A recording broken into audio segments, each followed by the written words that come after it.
আসসালামু আলাইকুম। শুভ সকাল। সবাইকে স্বাগত জানাচ্ছি আমার দেশ লিড নিউজে। সঙ্গে আছি তামান্না মিনহাজ।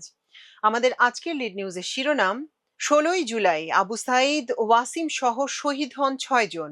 স্ফুলিঙ্গ থেকে গণবিস্ফোরণ। নিউজটি লিখেছেন এম আব্দুল্লাহ। চলুন দর্শক জেনে নেওয়া যাক লিড নিউজটির বিস্তারিত। একটি স্লোগান কিংবা বর্বরোচিত হত্যাকাণ্ড কিভাবে অবদমিত ক্ষোভকে শানিত করে বিশ্ব কাঁপানো গণ অভ্যুত্থানে রূপ দিতে পারে তার দৃষ্টান্ত মানব সভ্যতায় রয়েছে বহু। বাংলাদেশে ২০২৪ সালে যেমন তুমি কে আমি কে রাজাকার রাজাকার স্লোগানটি একটি ফুলকি হিসেবে কাজ করেছিল, আবার তা স্ফুলিঙ্গ হয়ে গণবিস্ফোরণের রূপ নেয় দুহাত প্রসারিত করে উদ্যত বন্দুকের সামনে দাঁড়িয়ে আবু সাঈদের আত্মদান। ২৪-এর ১৬ই জুলাই একদিনে আবু সাঈদ ও ওয়াসিম সহ ৬ শহীদের আত্মদান কোটা বিরোধী আন্দোলন থেকে ফ্যাসিবাদী শাসক হটানোর অভূতপূর্ব বিপ্লবের সূচনার অবিস্মরণীয় দৃষ্টান্ত হয়ে আছে। এই প্রেক্ষাপটে আজকের দিনটি সরকারিভাবে জুলাই শহীদ দিবস হিসেবে পালিত হচ্ছে। ২০১০ সালের ১৭ই ডিসেম্বর তিউনিসিয়ার সিদি বাউজিদ শহরে তারেক আল তায়েব মোহাম্মদ বুয়াজিজি নামে ২৬ বছর বয়সী ফল বিক্রেতার ফল বিক্রির ঠেলাগাড়িটি পুলিশ বেআইনি দাবি করে কেড়ে নেয় এবং তাকে অপমান করে। ক্ষোভে ও অপমানে বুয়াজিজি স্থানীয় পৌরসভা কার্যালয়ের সামনে নিজের গায়ে আগুন ধরিয়ে আত্মাহুতি দেন। এই একটি ঘটনা তিউনিসিয়ার সাধারণ মানুষের দীর্ঘদিনের বেকারত্ব, দুর্নীতি ও বাক স্বাধীনতাহীনতার ক্ষোভকে রাস্তায় নামিয়ে আনে। স্লোগান উঠে স্বৈরশাসক জিনে আল আবেদিন বেন আলীর পতনের। আন্দোলনের মাত্র ৪ সপ্তাহের মাথায় ২৩ বছর ধরে ক্ষমতায় থাকা বেন আলী দেশ ছেড়ে পালাতে বাধ্য হন, যা পুরো মধ্যপ্রাচ্যে আরব বসন্ত নামে বিশাল গণ আন্দোলনের জন্ম দেয়। আবার দক্ষিণ আফ্রিকার বর্ণবাদী শ্বেতাঙ্গ সরকার কৃষ্ণাঙ্গ শিক্ষার্থীদের উপর চাপিয়ে দেয় যে তাদের স্কুলের অর্ধেক পড়াশোনা আফ্রিকান্স ভাষায় করতে হবে। এর প্রতিবাদে ১৯৭৬ সালের ১৬ই জুন সোয়েটা শহরের হাজার হাজার কৃষ্ণাঙ্গ শিক্ষার্থী শান্তিপূর্ণ মিছিল বের করে। পুলিশ নিরস্ত্র শিক্ষার্থীদের উপর গুলি চালায়, যাতে ১২ বছর বয়সী হেক্টর পিটারসন সহ বহু শিক্ষার্থী নিহত হন। হেক্টরের রক্তাক্ত লাশ কোলে নিয়ে এক যুবকের দৌড়ানোর ছবি সারা বিশ্বে ছড়িয়ে পড়ে। এই নৃশংসতা কৃষ্ণাঙ্গদের মনে পুঞ্জীভূত ক্ষোভের বিস্ফোরণ ঘটায়। সোয়েটার এই বিদ্রোহই দক্ষিণ আফ্রিকার বর্ণবাদ বিরোধী আন্দোলনের গতিপথ চিরতরে বদলে দেয় এবং নেলসন ম্যান্ডেলার মুক্তির আন্দোলনকে চূড়ান্ত রূপ দেয়। বাংলাদেশের ২০২৪ সালের আন্দোলনের গতি প্রকৃতির সঙ্গে বিশ্বব্যাপী এই আন্দোলনগুলোর দারুণ মিল রয়েছে। প্রতিটি ক্ষেত্রেই দেখা গেছে জনগণের ভিতর ক্ষোভ, বৈষম্য আর দমন-পীড়নের বারুদ আগে থেকেই জমা হচ্ছিল।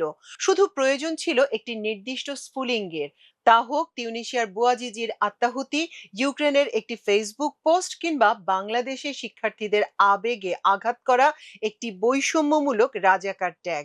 আর সেই ট্যাগিং এর প্রতিবাদে দাঁড়ানো সাহসের প্রতীক আবু সাঈদ বা ওয়াসিমদের গুলি করে হত্যার ঘটনায় স্ফুলিঙ্গ হয়ে জ্বলে উঠেছে।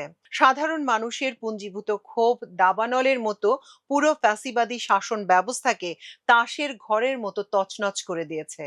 বাংলাদেশের ইতিহাসে ২০২৪ সালের ১৬ই জুলাই দিনটি সোনালী হরফে লেখা বিশেষ দিনে পরিণত হয়েছে।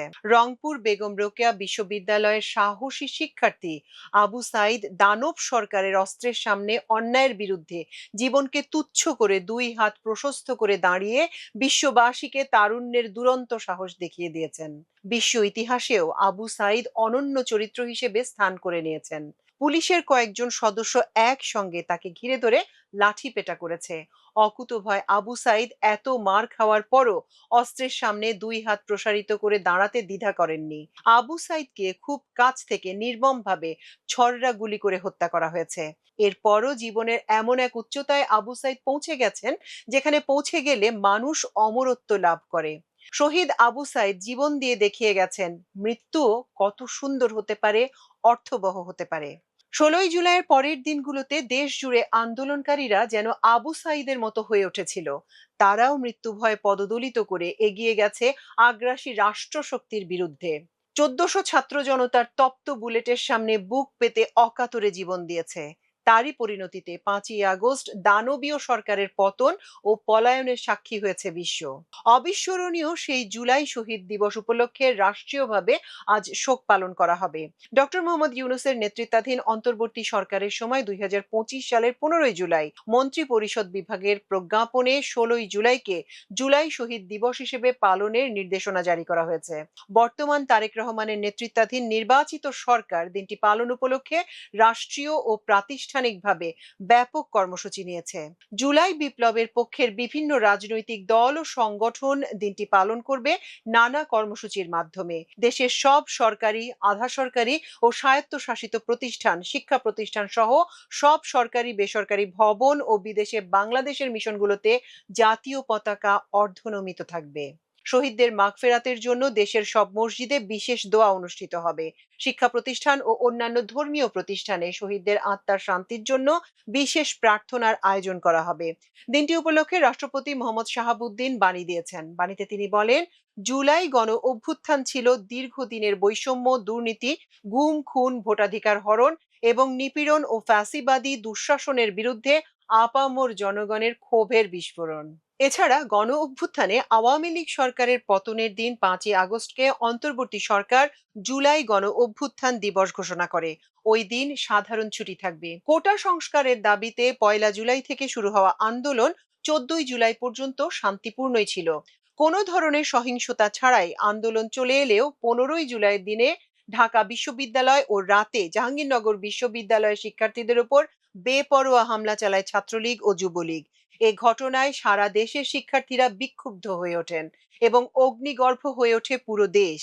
ক্যাম্পাসে ক্যাম্পাসে ছাত্র বিক্ষোভে পুলিশ ও ছাত্রলীগের বাধায় সহিংস এবং রক্তক্ষয়ী হয়ে ওঠে। সরকারি বেসরকারি বিশ্ববিদ্যালয়ের শিক্ষার্থীদের সঙ্গে আন্দোলনে নামে স্কুল কলেজের শিক্ষার্থীরাও।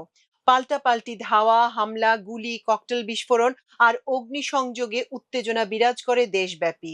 সেদিন সারা দেশে বিক্ষোভ, সংঘাত ও সহিংসতার ঘটনা ঘটে।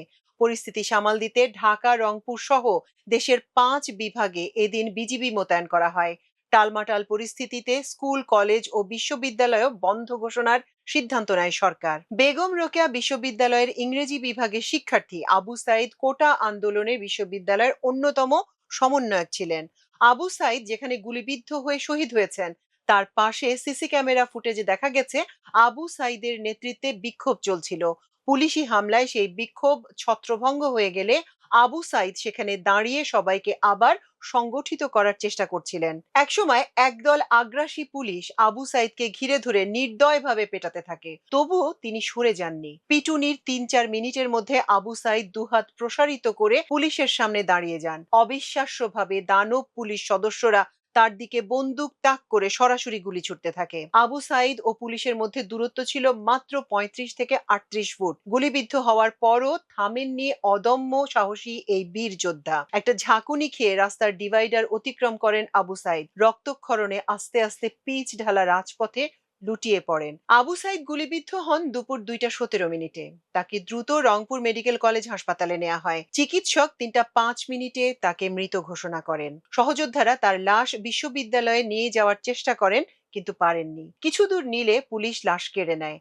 তারপর চলে লাশ নিয়ে ছিনিমিনি খেলা। আবু সাইদ শহীদ হওয়ার পর টানা 9 ঘন্টা লাশ হাসপাতালে কোনো কারণ ছাড়াই আটকে রাখা হয়। রাতেই পুলিশ তাদের তত্ত্বাবধানে লাশ দাফন করে ফেলতে চেয়েছিল, কিন্তু তার সহযোদ্ধাদের বাধায় তা সফল হয়নি। ততক্ষণে সারা দেশে আবু সাইদ হয়ে ওঠেন আন্দোলনের আইকনিক ফিগার। জীবিত আবু সাইদের চেয়ে মৃত আবু সাইদ হয়ে ওঠেন বিপুল শক্তিমান। পুলিশ আবু সাইদের মৃত্যুকে গুলিতে নয়, আন্দোলনকারীদের ইটের আঘাত মাথায় লেগেছে বলে চালিয়ে দেওয়ার চেষ্টা করে। চিকিৎসকের উপর চাপ দিয়ে পোস্টমর্টেম রিপোর্ট পরিবর্তনেরও অপচেষ্টা হয়। গদি আঁকড়ে থাকা ফ্যাসিস্ট শেখ হাসিনা প্রথমে ওই মৃত্যুকে গুরুত্ব দেননি। আবু সাইদের দুহাত প্রসারিত অবস্থায় গুলির ভিডিও ছড়িয়ে পড়ার পর গোটা দেশ অগ্নিগর্ভ হয়ে ওঠে। সারা দেশে শিক্ষার্থীরা রাস্তায় নেমে খুনি হাসিনার পদত্যাগ দাবিতে সোচ্চার হয়। তখন আবু সাইদের পরিবারকে গণভবন ভবনে তুলে এনে নানা নাটক করেন তৎকালীন প্রধানমন্ত্রী হাসিনা। কোনো নাটকই পরিস্থিতি সামালে সহায়ক হয়নি। 24 জুলাই ও আগস্টে বাংলাদেশে সংঘটিত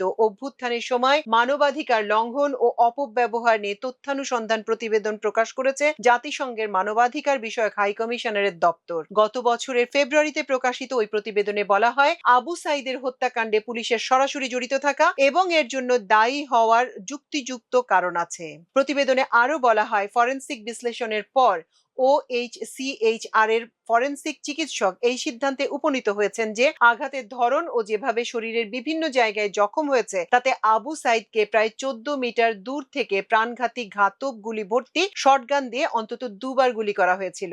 যথাযথ ময়নাতদন্তের অনুপস্থিতি সত্ত্বেও নথিভুক্ত ক্ষত এবং এ সম্পর্কিত ভিডিও ফুটেজ এই সিদ্ধান্তকে সমর্থন করে। পীরগঞ্জের প্রত্যন্ত বাবনপুর গ্রামের এক দরিদ্র পরিবারে 2001 সালে আবু সাইদের জন্ম। তার বাবা মকবুল হোসেন এবং মা মনোয়ারা বেগম। 9 ভাই বোনের অভাবের সংসারে শুধু আবু সাইদেরই পড়াশোনা চালিয়ে যাওয়া সম্ভব হয়েছিল।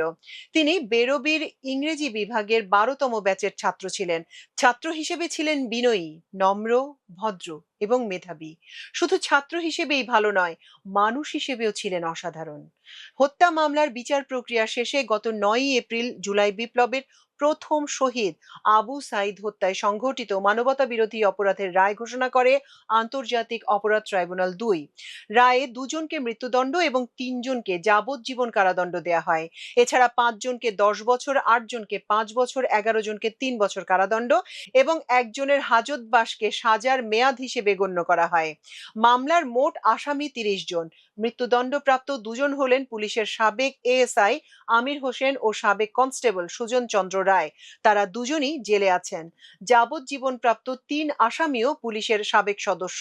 তারা হলেন সাবেক সহকারী কমিশনার মোহাম্মদ আরিফুজ্জামান, সাবেক পরিদর্শক নিরস্ত্র রবিউল ইসলাম ও সাবেক এসআই নিরস্ত্র বিভূতিভূষণ রায়। তারা সবাই পলাতক। 10 বছরের সাজাপ্রাপ্ত 5 আসামি হলেন বেরোবির সাবেক উপাচার্য ডক্টর হাসিবুর রশিদ ওরফে বাচ্চু, রংপুর মেট্রোপলিটন পুলিশের সাবেক কমিশনার মনিরুজ্জামান ওরফে বেল্টু, বেরোবির গণিত বিভাগের সাবেক সহযোগী অধ্যাপক মশিউর রহমান, লোক প্রশাসন বিভাগের সহযোগী অধ্যাপক আসাদুজ্জামান মণ্ডল ওরফে আসাদ এবং বেরোবির ছাত্রলীগের সাবেক সভাপতি পোমেল বড়ুয়া।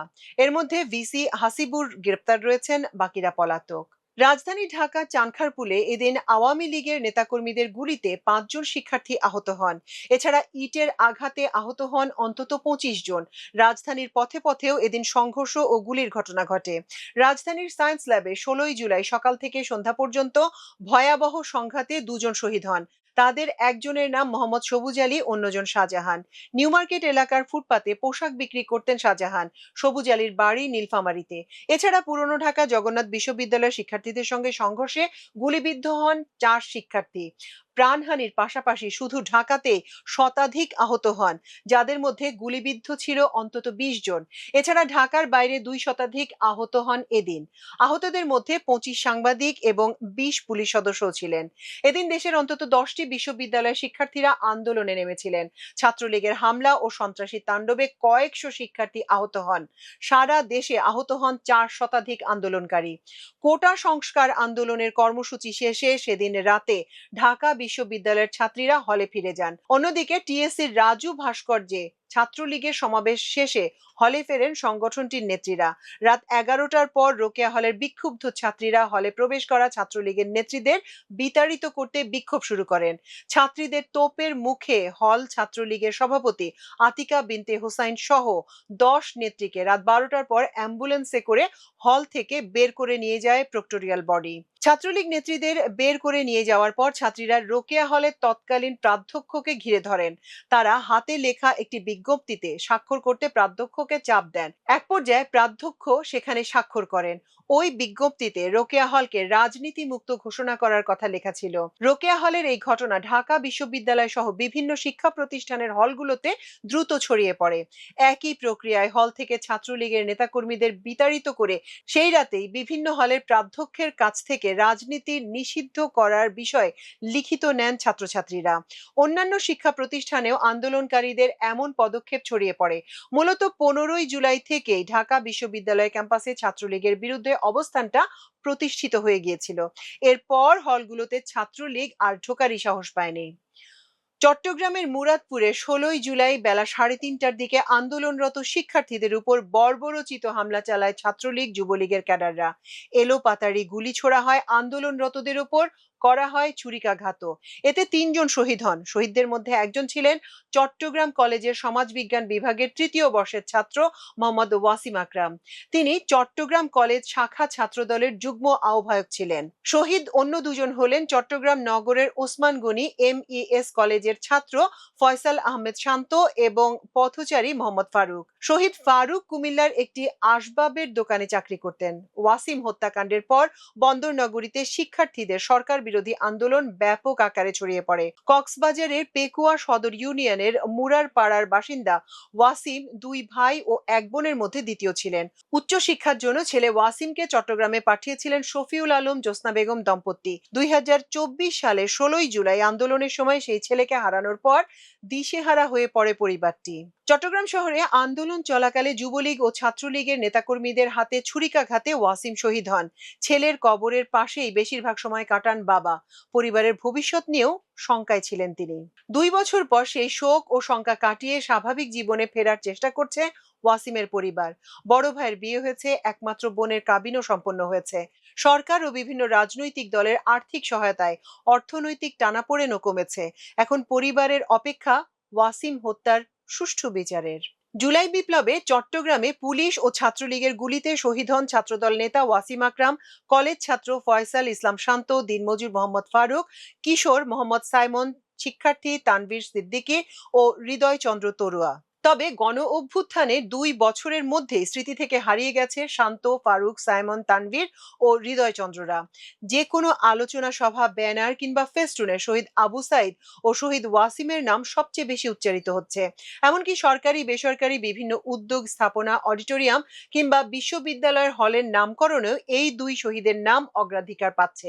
কিন্তু এই আন্দোলনের পটভূমিতে যারা অকাতরে জীবন সঁপে দিয়েছিলেন, তাদের অনেকেই আজ রাষ্ট্রীয় ও সামাজিক আলোচনার স্পটলাইট থেকে বহু দূরে। শহীদ পরিবারগুলো বলছে, তারা যে বৈষম্যের জন্য আন্দোলন করেছে, সেই বৈষম্য দূর তো হয়নি, উল্টো তাদের স্মৃতিস্মরণেও হচ্ছে বৈষম্য। অথচ একই আন্দোলনে একই দাবিতে তারা প্রাণ দিয়েছিলেন। খোঁজ নিয়ে জানা যায়, কেবল স্মৃতি রক্ষায় অবহেলা নয়, শহীদ শান্ত ও ফারুকের পরিবারকে ঠিকমতো পুনর্বাসনও করা হয়নি। নানা কষ্টে দিন পার করছেন তারা। ভালো নেই শান্তর মা কোহিনুর আক্তার। দ্রব্যমূল্যের ঊর্ধ্বগতি আর বাড়তে থাকা বাসা ভাড়ায় তাদের জীবন এখন হাঁপিয়ে উঠেছে। সন্তানদের লেখাপড়ার খরচ, চিকিৎসা ব্যয় জোগাড় করার লড়াই এখন তাদের কাছে বড় যুদ্ধ। জেলা প্রশাসক ও সিএমপি কর্মকর্তাদের কাছে বারবার ধর্ণা দিয়েও একটি বিনা ভাড়ার বাসা কপালে জুটেনি শহীদ ফয়সাল ইসলাম শান্তর পরিবারের। উল্টো জুটেছে নানা দিক থেকে নানা কিছু পাচ্ছেন এমন ভর্ৎসনা। আর শহীদ ফারুকের স্ত্রী ২ সন্তান নিয়ে আছেন ভরণ পোষণের কষ্টে। অস্থায়ীভাবে পুলিশ হাসপাতালে আয়ার চাকরি জুটলেও তাকে স্থায়ী করা হয়নি এখনো। শহীদ শান্তর বাড়ি বরিশালে হলেও তারা থাকেন নগরের লালখান বাজারে ভাড়া বাসায়। তার বাবা দীর্ঘদিন ধরে কর্মহীন। একমাত্র বোন সুমাইয়া জান্নাত বৃষ্টি ১০ম শ্রেণীতে পড়ে। স্কুল শিক্ষিকা মা মোসাম্মদ কোহিনুর আক্তারের সামান্য বেতনে চলছে সংসার। বাসা ভাড়া, মেয়ের টিউশন ফি, অসুস্থতার খরচ সবই চলছে তার আয়ে। ২ বছর ধরে নানা আশ্বাস পেলেও শান্তর বাবার কপালেও জুটেনি ভালো কোনো চাকরি। লোকসানে ব্যবসা হারানোর পর থেকেই তিনি বেকার। শান্ত ছিলেন এমইএস কলেজের অনার্সের ১ম বর্ষের ছাত্র। তিনি ইসলামী ছাত্র শিবিরের চট্টগ্রাম মহানগর দক্ষিণের সাথী এবং স্কুল পশ্চিম ওয়ার্ড শাখার সভাপতি ছিলেন। আর মোহাম্মদ ফারুক ছিলেন একটি ফার্নিচার দোকানের মিস্ত্রি। ১৬ই জুলাই বিকালে কোটা বিরোধী আন্দোলনে পুলিশ ও নিষিদ্ধ ছাত্রলীগের সন্ত্রাসীরা গুলি চালালে তারা গুলিবিদ্ধ হন। পরে হাসপাতালে নেওয়া হলে তাদের মৃত্যু হয়। ১৬ই জুলাই রাজধানী ছাড়াও অন্তত ৫ জেলায় মহাসড়ক অবরোধ করেন শিক্ষার্থীরা। দিনব্যাপী বিক্ষোভে ব্যাপক সহিংসতা ও সংঘর্ষের ঘটনা ঘটে। চট্টগ্রাম, সিলেট, বগুড়া, ব্রাহ্মণবাড়িয়া, বান্দরবান, রাঙামাটি, দিনাজপুর, ঝিনাইদহ, বরিশাল, কিশোরগঞ্জ, গাজীপুর সহ অন্তত ১৫টি জেলায় শিক্ষার্থীদের উপর হামলা চালায় ছাত্রলীগ। কোথাও কোথাও তাদের সঙ্গে যুবলীগের নেতাকর্মী ও পুলিশও যোগ দেয়। সহিংসতায় অনেক স্থানে ভাঙচুর ও অগ্নিসংযোগের ঘটনাও ঘটে। বগুড়ার সাতমাথায় প্রধান ডাকঘর, মুজিব মঞ্চ ও শেখ মুজিবের মুরাল ভাঙচুর করেন আন্দোলনকারীরা। একই সঙ্গে অস্থায়ী পুলিশ ক্যাম্পে অগ্নিসংযোগ, জেলা আওয়ামী লীগ কার্যালয় এবং আওয়ামী লীগ নেতাদের ব্যক্তিগত অফিসেও ভাঙচুর ও অগ্নিসংযোগের ঘটনা ঘটে। এ সময় অন্তত ৮টি মোটরসাইকেল ভাঙচুর ও অগ্নিসংযোগ করা হয়। রাজশাহী বিশ্ববিদ্যালয় বঙ্গবন্ধু হলেও ভাঙচুর ও অগ্নিসংযোগের ঘটনা ঘটে। বিকেলে বিক্ষোভকারীরা হলের ভেতরে ঢুকে ভাঙচুর করেন। এক পর্যায়ে সেখানে থাকা বেশ কয়েকটি মোটরসাইকেলে আগুন ধরিয়ে দেওয়া হয়। আন্দোলনরত শিক্ষার্থীদের দাপটে বিশ্ববিদ্যালয়ের ছাত্রলীগের নেতাকর্মীরা পালিয়ে যেতে বাধ্য হন। দিনভর সংঘর্ষের পর ১৬ই জুলাই রাতে আন্দোলনকারীদের পক্ষ থেকে নতুন কর্মসূচি ঘোষণা করা হয়। রাত 12:30টার দিকে বৈষম্য বিরোধী ছাত্র আন্দোলনের ফেসবুক পেজ ও হোয়াটসঅ্যাপ গ্রুপে পরদিন ১৭ই জুলাই বেলা ২টায় ঢাকা বিশ্ববিদ্যালয়ের রাজু ভাস্কর্যের পাদদেশে নিহতদের গায়েবানা জানাজা ও কফিন মিছিল হবে বলে জানানো হয়। দর্শক, এই ছিল আমাদের আজকের লিড নিউজের আয়োজন। এতক্ষণ সঙ্গে থাকার জন্য কৃতজ্ঞতা। আল্লাহ হাফেজ।